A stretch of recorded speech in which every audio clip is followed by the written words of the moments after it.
By myself, I've been in the rainforests and oceans of Indonesia, and from the people and the craft, from the landscapes and the language, from the waterfalls and the volcanoes and the rice fields, I have learned to find knowledge in every corner of travel, to find lessons woven in new experiences. Deep in the Indonesian jungle is a tiny cabin built entirely from bamboo. It feels like an elf or a fairy deserves to live in this place, but a friend of a friend actually built it and invited me to come see it in person and stay.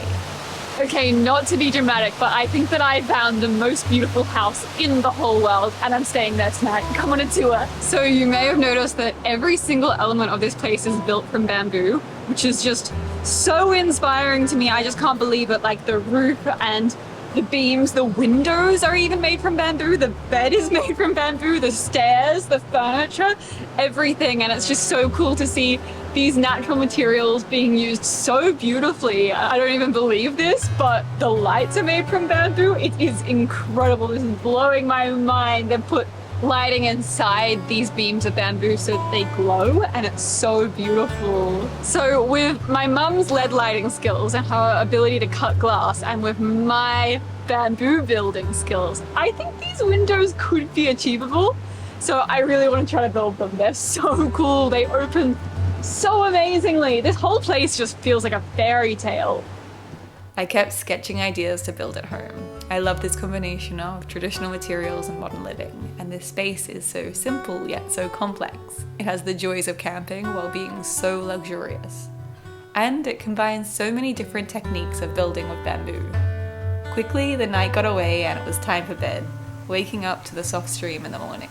This cabin is at the foothills of Mount Agung, which is the highest point of Bali. This active volcano is so grand that it influences the local climate, especially rainfall patterns. This stream flows directly from the volcano, and it feels pretty amazing to swim in these fresh waters. This place brings me so much inspiration, and I keep filling my sketchbook with ideas. I keep imagining building something similar to this at home in the rainforest, and it would be so beautiful. I used to see places and buildings like this and feel so inspired, but I had so little skills that I felt a bit helpless to build anything myself. But over the past few weeks, learning to build with bamboo in Bali, and over the past few months, teaching myself to build by just doing it, I feel so much more confidence. Obviously, I don't have the skills to build anything close to this incredible cabin, but one day I could. If I just keep slowly learning, pushing myself and trying and failing a few times along the way, I think that it would be possible. So when I get home to Australia, I think I'll start small, nothing too extreme, so that I can learn a few lessons along the way. I'm thinking a treehouse or a day bed or a hanging chair first, and then from there, I can hopefully expand my skills and maybe one day build something like this. Before this, I actually caught a ferry to the island of Lombok, and much of the reason that I need this relaxing stay is that I had the most challenging hike of my entire life. This is Mount Rinjani, and before I signed up to do this huge hike, I didn't really understand just how big and how dangerous it was. Starting out, I realized this pretty fast. So this morning, I am going to hike this big volcano. I'm so excited. I'm scared. It's a really big hike, but I think I can do it.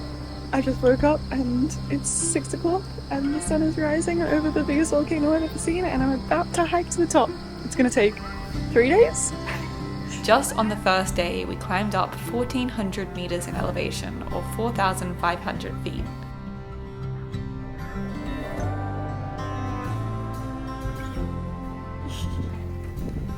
Okay, we're like 3 hours in maybe, it's midday, it's so hot, I'm so sweaty. It's been completely uphill the whole time, and I am tired, but it's lunchtime now, and that's included in the hike, so I'm excited. It's traditional Indonesian food, which is gonna be great.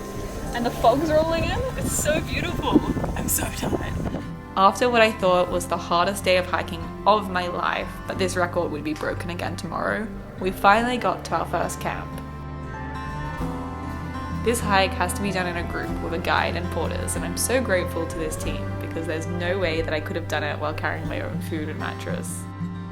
When we got to the campsite, the clouds were rising and falling, and peeking through the mist, we could see the volcano crater and the huge crater lake below.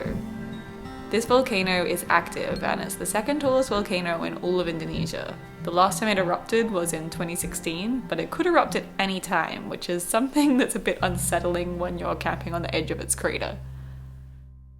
So we just finished day 1 of the hike, and it was probably the hardest hike that I've ever done in my life, but I always think that the harder the hike, the better the view, and I think that it's proven me right again. It's so beautiful. I think it might be the most beautiful view I've ever seen in my life. The clouds keep coming in and it's just amazing. This is only day 1 of 3, and tomorrow or tonight, I guess, we're waking up at 1 a.m. to go climb to the top of the volcano, so that's gonna be fun. So tonight I'm sleeping with this view. I can't believe it. So I'm just watching the clouds, and I'm gonna watch the sunset and then have some Indonesian food and then go to bed for a few hours before I start tomorrow's hike. But I'm so excited to get to the top of the volcano. That's gonna be amazing as well. And then the next day we come back down to the crater lake and we explore there, and then we go back up another mountain and we camp on top again. And then the next day we come down.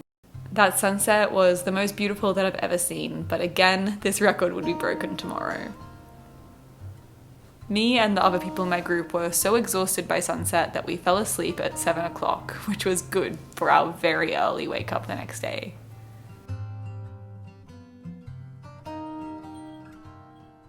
It's 2 a.m. and it's time to hike. I'm wearing so many layers. I can't believe I'm this cold in Indonesia, but the stars are so beautiful. Hiking up the summit was the hardest thing that I've ever done. My legs ached in places I didn't even know. Every step you took, you'd slide down half a step again. Definitely the hardest hike that I've ever done in my whole life. I told myself that I would never hike again 8 times on the way up. But now that I'm here, I promised myself that I will always go for the adventure, because look at this.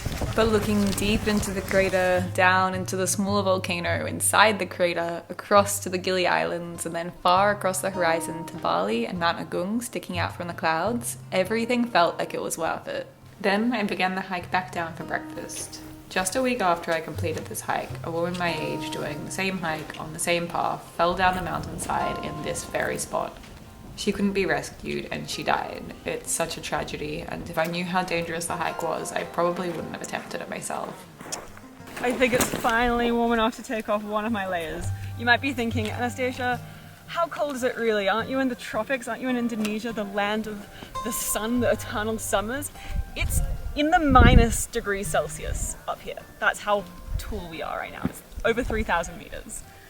That same day, after hiking from 2 a.m. to 6 a.m. and then back down for another few hours, we then began our descent into the crater. At this point, we'd been hiking for so many hours and we were so exhausted that even our guide fell asleep when we were having a lunch break. Normally, I can't sleep in public unless I'm curled up on a comfy mattress. I can't even have a nap, but this day I literally fell asleep while sitting up. I think we hiked for about 3 more hours before we got to the crater lake where the local fishers come and catch fish in the volcanic waters.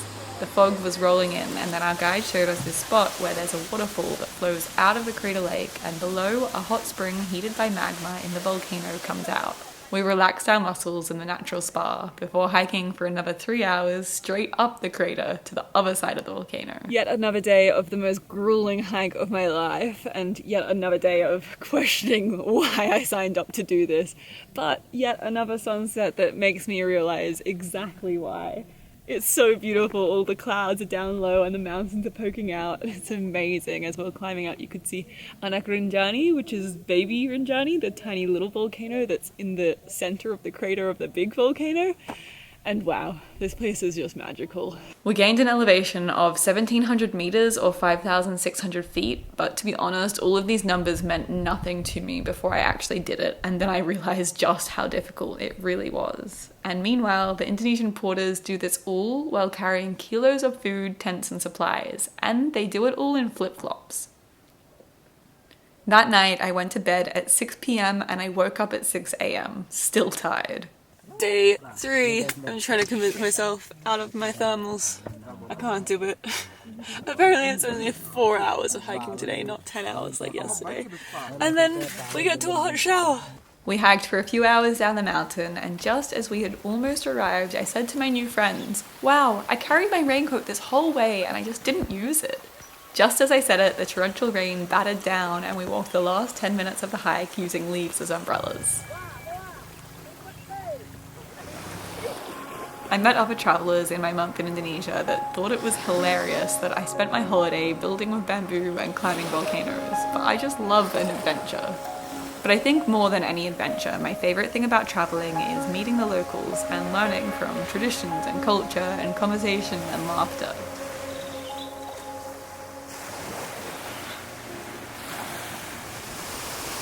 I made friends with my taxi driver, Wawan, and together we hiked so far to this beautiful waterfall.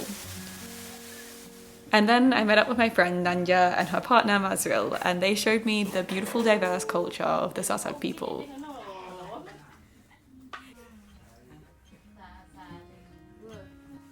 Nanja was an exchange student who visited from Lombok to our house in Australia years ago when we were in high school. I hadn't seen her since then, so it was really nice to catch up.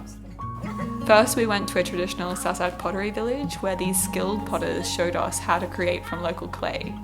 Their hands were so skilled and fluent in the art of pottery, but we attempted and we created some cute little pots too.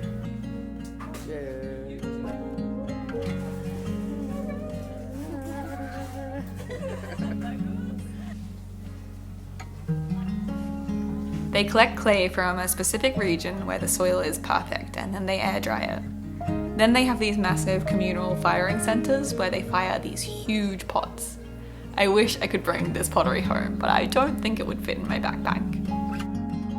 Next, we went deep into the centre of Lombok to a village where their friends live, and they showed us so many cool things in the village. We stopped by these traditional rice farmers who use the ancient practices of harvesting and collecting rice. I tried to, and I wasn't so skilled. The farmers can do it in just a single movement, and you can see how skilled they are.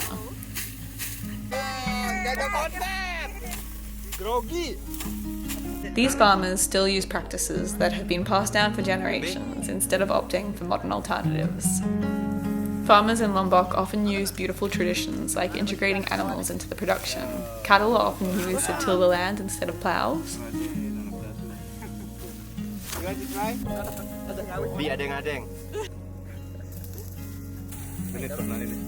After eating one of the best meals I had this entire trip, we adventured on motorbikes way up the mountains to a beautiful stream that flows directly from Mount Rinjani. Then we also went to a beautiful blue waterfall and swam in the fresh stream water.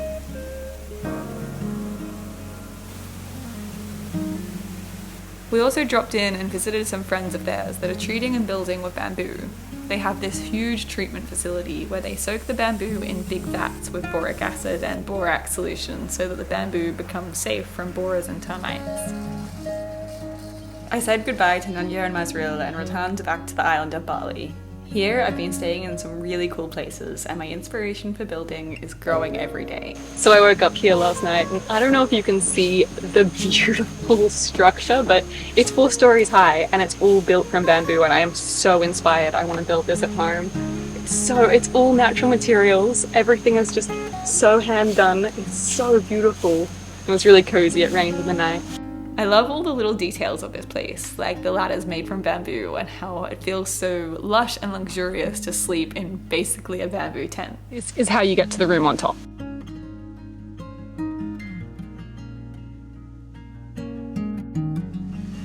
This is the most amazing structure that I've ever been in. I just see 4 ducks, waddling through the rice fields. Wow, this place is amazing. I want to build this at home. So I'm trying to take lots of notes and learning exactly how. At this point, I learnt how to really slow down a little, which is unlike me on a holiday. I spent most of my days exploring rice fields and finding delicious home-cooked warungs with food that's flavour was so deep. I woke up early and wandered through the palm trees, and often only the ducks were awake at this part of the day. Instead of building or climbing volcanoes, I sat still and I talked to the locals and I ate good food and I watched the landscape. I also met up with a friend who got a bunch of people together to learn about Balinese offerings from an amazing teacher. Chanang Sari are offerings that are daily expressions of gratitude by Balinese Hindus. First, we weaved coconut leaves together, which was again so much harder than it looks. And then we learnt about which colours and flowers go in which directions. When I travel, learning is always what I prioritize the most. There is so much to learn from different cultures and different places, and if we open ourselves up to it, we can take knowledge and skills and these ways of life and adapt them to our own lives at home. Balinese offerings taught me the importance of gratitude. Each day, so many people take time out of their day to acknowledge the beauty, the joy, and whatever they're grateful for. This ritual is so integral to life here, and it makes me realize how important it is to sit back every now and then and just acknowledge what we're grateful for.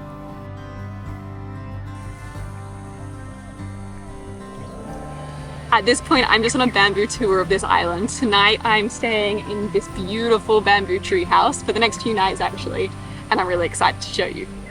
I'm sleeping up there. Selamat datang, welcome. This place is so inspiring. It's so cool, like the bearers, the joists, everything's built from bamboo, and I can't wait to try this back home. So I sleep up here, which is so cute. And like, I don't know if you can see how big these pieces of bamboo are, but I don't know if I'm going to be able to find any of these back home because I'm planning to build this kind of stuff. I need to, it's amazing. Okay, but this is my favorite part. There is a tree house that is half built, and the owner of the place let me explore it, and it is so cool to see the process. I'm really excited. Okay, as you can see, this is very much a work site, which actually makes it more exciting for me, I think, than if it was finished, because I can see how they're doing it. And yeah, you can hear drills going on and stuff because there's some people working down there on something else, and I've been trying to make friends with the construction workers, and my Bahasa is really bad, so I can sometimes manage to ask a question, but I can never manage to understand it. But it's just so cool, like seeing these people working these beautiful old traditional crafts, but it's also balanced because there's a lot of obviously underpaid labor and people building big concrete structures for tourists to stay in because that's what the tourist demands. It feels like this place is almost finished. There's already a bed up here, but then I realized that they probably would have had to put the bed here first because it's so hard to get it up here. Okay, and then in a separate little tree house over here is the bathroom, which is so amazing. There's a big bathtub out here. Can you imagine having a bath 4 stories up and just watching the rice fields outside? It's so magical. So something that I'm really amazed with is kind of the levels of different bamboo used everywhere. So there's the big, thick structural stuff, which is doing a lot. And then there's the cane rattan that goes around, and it's beautiful as well. And then that's in the furniture, and you can see that everywhere. And then up high, you can use it for making roofing stuff. It's just so cool. And then that's glass on top, unless it's perspex. I think it's glass. I also love how the bamboo on the sides is used like a window, so it's like that thicker weave so that you can see through into the beautiful rainforest. It's pretty amazing. There's just so many different techniques being combined, which like that's like cane furniture, the way that that's all wrapped around. Thanks for joining me on my travels. I'll be back at home next week with so much inspiration from Indonesian cooking, building, and the way of life. Thanks to our patrons for your support. Mum and Julia are at home caring for the animals and the land.